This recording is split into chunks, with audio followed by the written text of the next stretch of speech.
السلام علیکم ورحمۃ اللہ وبرکاتہ۔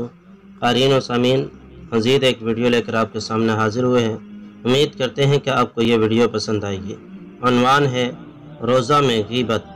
حضرت عبید رضی اللہ تعالی عنہ، جو رسول اللہ صلی اللہ علیہ وسلم کے آزاد کردہ غلام ہیں، فرماتے ہیں کہ ایک شخص نے رسول اللہ صلی اللہ علیہ وسلم سے عرض کیا کہ یہاں دو عورتوں نے روزہ رکھا ہوا ہے اور وہ پیاس کی شدت سے مرنے کے قریب پہنچ گئی ہے۔ آپ صلی اللہ علیہ وسلم نے سکوت اور اعراض فرمایا۔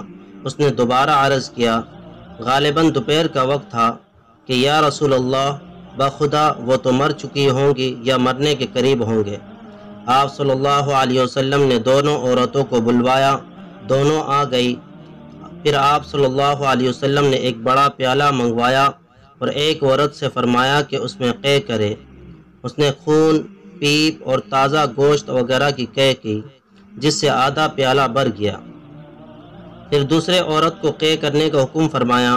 اس کی قے سے بھی خون، پیپ اور گوشت نکلا، جس سے پیالہ بھر گیا۔